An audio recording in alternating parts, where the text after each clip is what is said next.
Hello, and welcome to our channel. Let's inspect our bow cast on Crit Trickster build. The new Detonate dead of chain reactions causes up to 8 corpses to explode in a large radius in a quick sequence. The damage of those explosions is based on the maximum life of the corpse you use, so as the difficulty of your enemies rises, so does your damage. To start the chain reaction you will need to summon corpses with the Desecrate.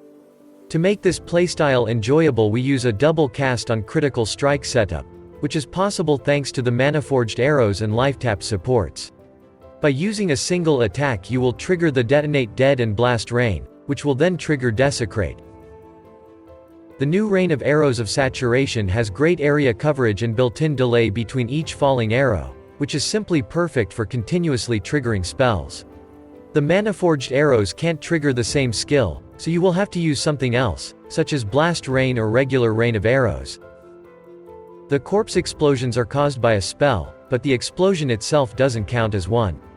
To improve your damage you can use only generic modifiers. The critical strike chance is even more problematic, which is why we decided to use the Leadership's Price Amulet, which grants access to Brittle, Scorch, and Sap Conflux. To maximize your damage you will need to add the Kitava's Herald found in the canals in Act 10 to your Desecration pool. It has the highest possible maximum life out of all specters, which is the source of our damage. Proper cooldown recovery rate is also important for this kind of build. It is a very tanky build. You will have a lot of maximum life, protected by a decent amount of energy shield, evasion rating, and spell suppression chance. The life and energy shield recovery is also excellent thanks to Endless Leech, Ghost Dance, and Polymath Notable. The clear speed is a bit slow, your critical strike chance is reliant on debuffs on the enemy. The damage against stationary bosses is very high, but it takes a few seconds to ramp up.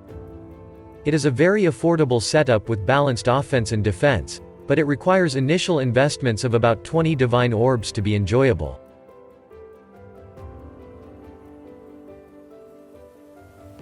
The only required unique item is the Leadership's Price Amulet, as it is the only way to get alternative ailments in this build. They are used to cap the critical strike chance, reduce elemental resistances, and lower the damage dealt by affected enemies. The additional curses from the Anathema Ring are very strong, but you have to put extra effort into using them. The conflux this amulet grants allows you to inflict respective ailments with your fire damage. You will need exactly 30 intelligence on your gear to match your highest attributes. You will need the tainted oil to anoint the spiritual aid, as those amulets are always corrupted. It allows you to scale the corpse explosion with minion damage modifiers. Anathema grants you 3 additional curses. Try to get one that balances your intelligence with dexterity.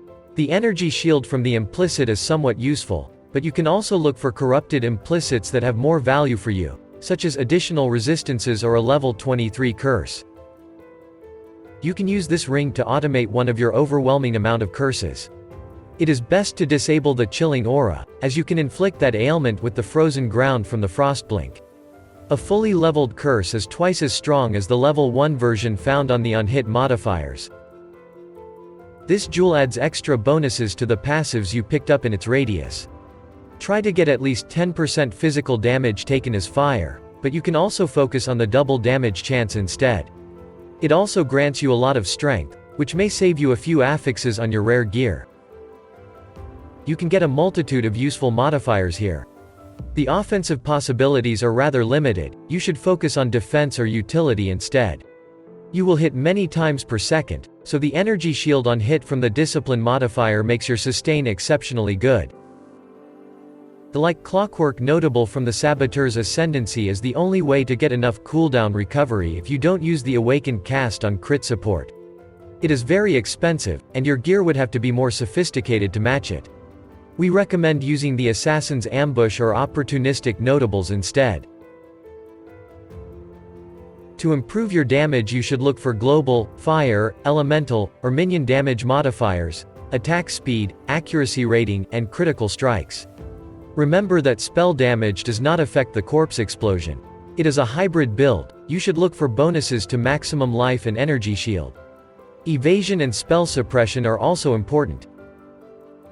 If you use the Awakened cast on crit support, Look for a high critical strike chance or attack speed fracture modifier and use Essence of Fear to craft minion damage until you get the other one. Finish it up with additional gem levels for your supports, which will further improve your cooldown recovery rate. You can also use a special Shapers modifier to get a pseudo 7 link, but it will be very expensive to get a similar result.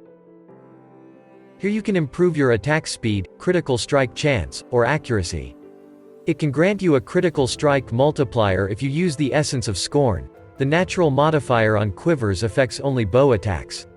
You can also craft a frenzy charge generation, which allows you to choose a different mark mastery. Look for maximum life, resistance, spell suppression, and energy shield. You can get additional physical damage mitigation, or craft a modifier that automatically casts all your curses when you use focus. The assassin mark should be automated with mark on hit support for mapping purposes anyway. Due to the Trickster ascendancy, you should look for armor that provides tons of evasion and energy shield.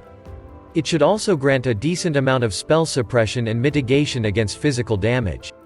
You can skip the life modifiers to enable the life mastery, which will also make it cheaper. You can also opt for an additional attack or spell critical strike chance. Look for maximum life, movement speed, and spell suppression. Use Eldritch Implicit to get cooldown recovery rate. You can also use Shaper or Crusader influence to get higher values of that modifier, but it would be very expensive. Try to get an empty suffix so you can improve the effect of your ailments. Your rare gloves can grant you a lot of damage, but do not forget about maximum life or spell suppression. Look for attack speed, accuracy rating, and various damage increases. Use the Eldritch Implicits to inflict fire exposure or get life leech. Here you should focus on getting maximum life, strength, and cooldown recovery rate. Any flask modifiers will also be very useful to have, but lacking resistances are more important. Use the Stygian Vice to get an additional Abyss socket. Use the Abyss Jewel to fix your attributes or resistances. Other than that, it can get you a bit of maximum life, crit multiplier, or attack speed. You can also get up to a 3% cooldown recovery rate, but it will be expensive to mix with other useful modifiers. On a rare ring you should look for maximum life, mana regeneration or cost reduction, resistances, or attributes. You can also get a bit of physical damage reduction via minimum endurance charges. Use the Essence of Scorn to guarantee a critical strike multiplier, but the Essence of Anger for the fire damage is also good. Here you can get a lot of maximum life, resistance, critical strike multiplier, or various increases to your damage. You can get a Corrupted Implicit that protects you from the Corrupting Blood debuff. Again, remember that spell damage does not affect the corpse explosion. Use a large cluster to get life leech or fire exposure, depending on what you have on your gloves. Other than that, look for any useful modifiers that would improve your fire or elemental damage. The disorienting display additionally reliably blinds nearby enemies, which lowers their evasion and accuracy rating. You can use cluster jewels that boost your critical strike and damage, or ones that improve the effect of your ailments, which may be necessary to get maximum benefits of them against bosses. The Bottled Faith is the best offensive flask, especially for builds that use critical strikes as a primary source of damage. It significantly improves your critical strike chance and damage, but only against enemies who stand on the consecrated ground. For your remaining magic flasks we recommend using Quartz Flask with mana cost of skills reduction, Jade Flask with evasion rating bonus, Life Flask with bleeding removal, and a Quicksilver Flask with attack speed bonus.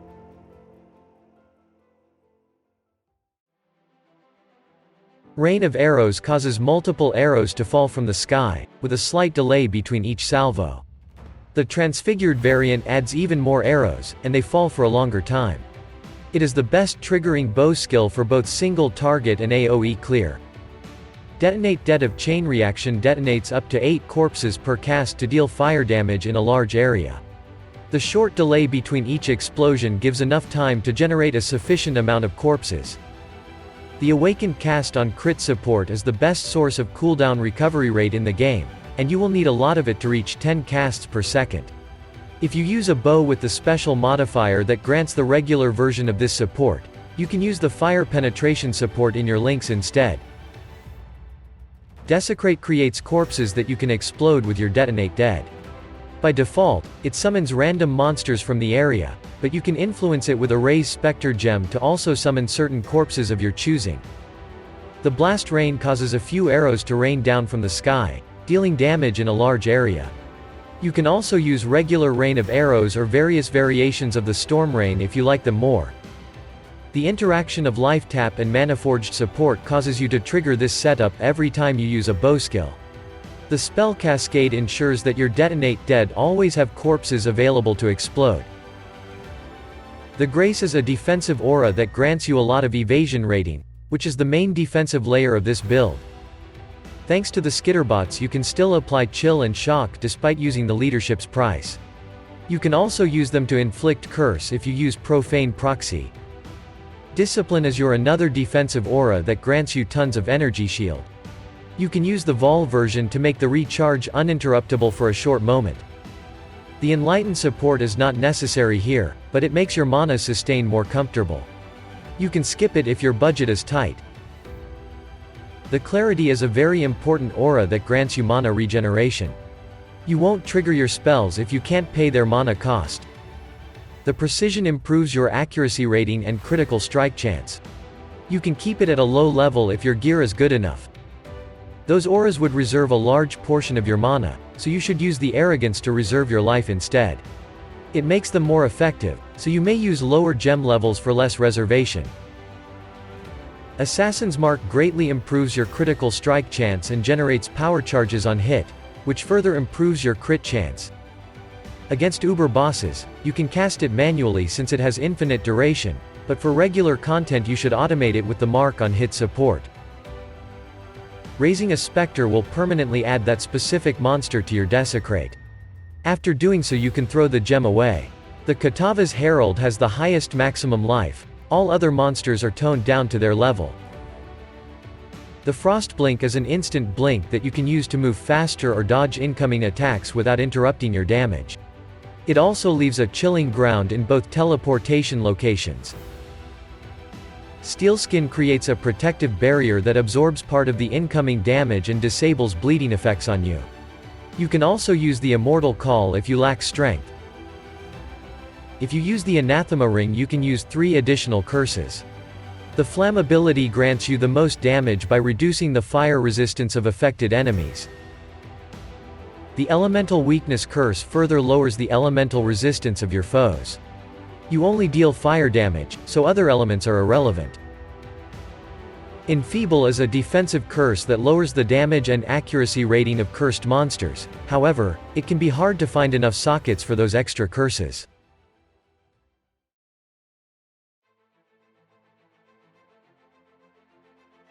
Killing all bandits for 2 bonus skill points is the best endgame option.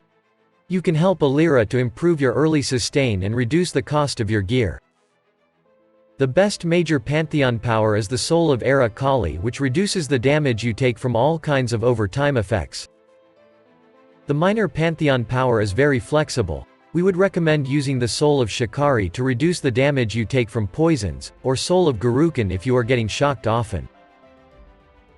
To level up we recommend using Fire Trap or any cold damage over time skill such as Cold Snap or Wintertide Brand, as those archetypes require minimal investments to clear a campaign on their own.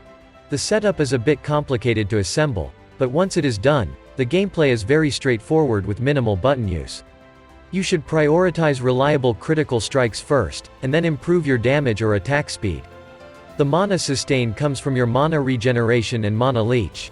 The leech will be rather weak at first, so you might need a mana flask during single target encounters. As you gain more damage, the leech will improve. It is nearly impossible to accurately calculate your hit rate with the rain of arrows, but attack speed is always useful to have, as it simply makes the gameplay smoother. The Mark Masteries are very powerful, but you can pick only one. It can be used to generate frenzy charges, disable critical strikes of your enemies, or cap your accuracy rating on a lower budget. The Lethal Pride Jewel can be socketed in 2 locations, near the Fervor Notable, or by the Ghost Dance Keystone. The second location would be much better, as it can cover up to 8 notables, but you would have to give up on the Ghost Dance Keystone, which is very powerful for this build.